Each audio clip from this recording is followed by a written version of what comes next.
Hi everyone, welcome to Headlines, where we round up the week's most important news. The leaders of North Atlantic Treaty Organization countries gathered in London for a summit to discuss the future of NATO last week.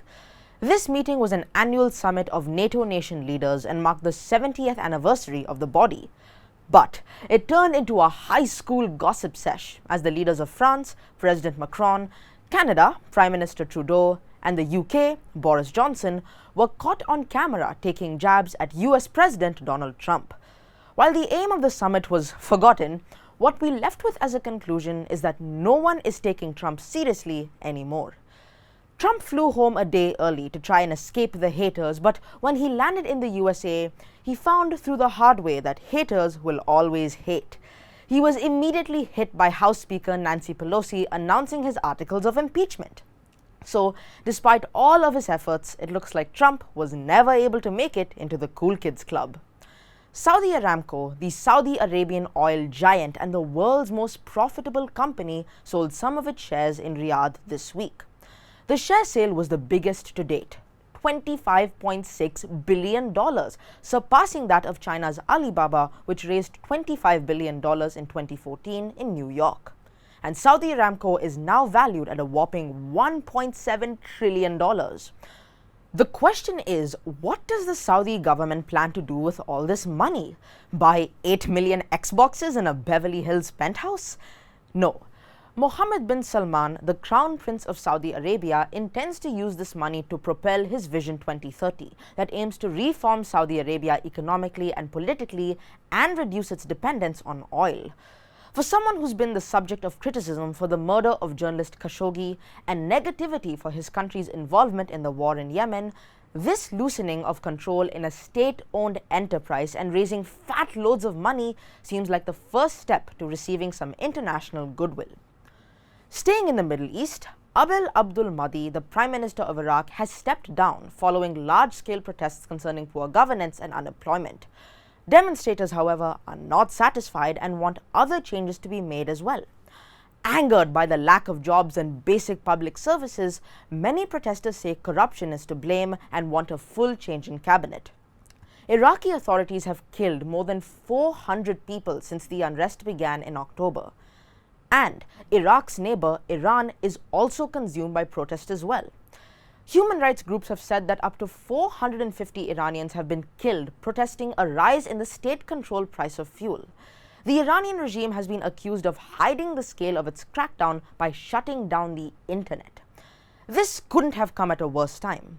If Hassan Rouhani, Iran's prime minister, had simply glanced at the countless Baby Yoda memes that have been breaking the internet, the cuteness of the green alien would have probably made him regret his decisions. Jokes aside, Iran hasn't seen such deadly unrest since the Islamic Revolution in 1979. Elon Musk won a defamation case against British scuba diver Vernon Unsworth.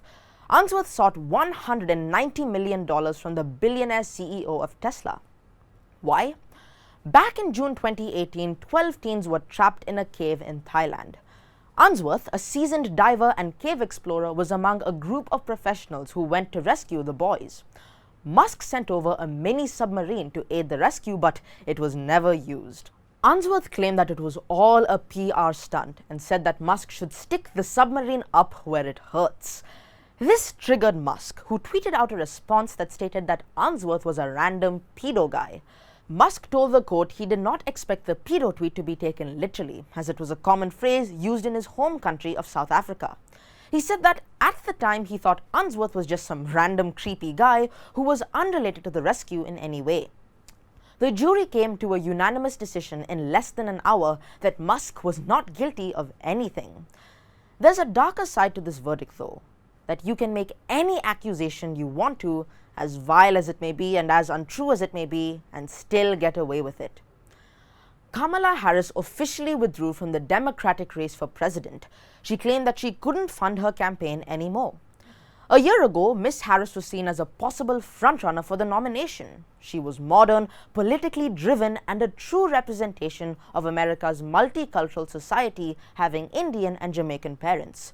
She praised law enforcement and criminal justice reform, promised tax cuts as well as Medicare for all and free college, and she took unimpeachable positions in favor of unity, truth, grandmothers, and America. Her downfall most likely came after her presidential debate with Tulsi Gabbard, who tore into Ms. Harris's records as a Californian district attorney. She was accused of withholding evidence from court that could have freed a man from death row, putting 1,500 brown and black people in prison for possessing marijuana, and laughing about it when she was asked about her own marijuana possession records, so on and so forth. On Democratic polls, she had 6% of support prior to the debate. This statistic dropped to just 1% after the debate.